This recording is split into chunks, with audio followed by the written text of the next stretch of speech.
এবং বিপ্লব আমি যখন সবকিছু উল্টিয়ে দিচ্ছি, সবার মস্তক উল্টিয়ে দিচ্ছি, বিপ্লবী জনতারা ছাত্ররা যখন করে ফেলেছে এগুলি উল্টানো, তখন সংবিধান উল্টিয়ে ফেলবে। কোরআনের আইনে যে চলবে এটা এখন কেন চাচ্ছে না?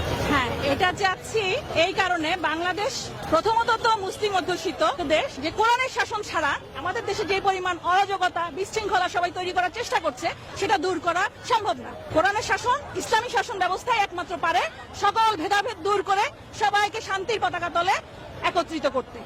আপনি কি ব্যক্তি উদ্যোগে এসেছেন নাকি কোনো দলের হয়ে আসলে এখানে দাঁড়িয়েছেন? না, ব্যক্তি উদ্যোগে আমি এসেছি, আমার বোন এসেছে, আমার ভাগ্নি, আমার ছেলে, আমরা ব্যক্তি উদ্যোগে এসেছি। সম্প্রতি আমরা দেশের বিভিন্ন স্থানে বিভিন্ন মাজারে আমরা হামলা দেখছি। আসলে আপনি যেমন বলছেন যে কোরআনের আইনে দেশ চলবে, মাজারটা আসলে কোরআনের আইনের সাথে সাংঘর্ষিক।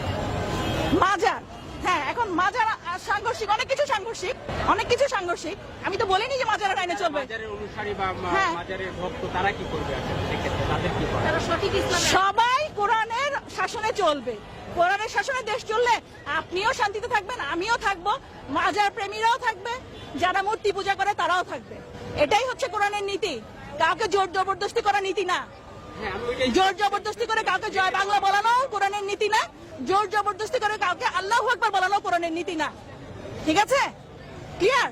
কারণ দেখেন, এটা একটা বিপ্লব, বিপ্লব একটা পরিবর্তন, পরিবর্তন মানে সবকিছুর পরিবর্তন। আমাকে ওই সংবিধান মেনে চলতে হবে এমন তো কোনো কথা নেই। সেই সংবিধানটা ছিল ফ্যাসিস্ট সরকারের তৈরি সংবিধান, 72 থেকেই বলেন আর এখনকার তাদের পরিবর্তন সংস্কার যাই বলেন সব তাদের অনুকূলে ছিল। এটা জনগণের অনুকূলে কিছুতেই হতে পারে না। আমরা যা বলবো, ছাত্র জনতারা দেশের জনগণের স্বার্থে যা বলবে সেটাই হবে সংবিধান। কোন সংবিধান মেনে, তথাকথিত তোতা পাখির বুলানো সংবিধান মেনে চলতে হবে, সেগুলো মেনে এখন অন্তর্বর্তীকালীন সরকার চলতে হবে, এটা আমি মনে করি না। আমি মনে করি না, ইনফ্লুয়েন্সাররাও মনে করেন না। দ্বিতীয়ত, আমরা যেভাবে সাম্প্রদায়িকহীন ভাবে আমরা সবাই মিলেমিশে থাকি, সেইটাকে আরো সুসংহত করার জন্য, সকল সম্প্রদায়ের মধ্যে একটা সুসংহত ভাব বজায় রাখার জন্য কেবলমাত্র কোরআনের শাসনই যথেষ্ট এবং উপযুক্ত। কারণ আমরা জানি সুদূর অতীতে আমাদের যখন ইসলামী শাসন ব্যবস্থা ছিল পুরো বিশ্ব জুড়ে, তখনই কেবল মুসলিমরা যেমন শান্তিতে ছিল এবং অমুসলিমরাও, সকল অমুসলিমরাও সব রকম শান্তি, নীতি নৈতিকতা, ন্যায় শাসন সবকিছু পেয়েছে। এবং এটা আমাদের জন্য এখন খুবই জরুরি।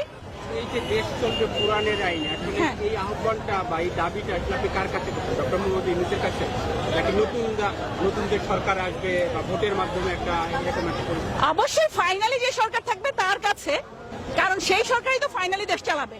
আর এখন ওনারা সংবিধানের যা চেঞ্জ করতে পারে, এখনকার সরকারের হাতেও যা আছে। কারণ দেখেন, এটা একটা বিপ্লব, বিপ্লব একটা পরিবর্তন, পরিবর্তন মানে সবকিছুর পরিবর্তন। আমাকে ওই সংবিধান মেনে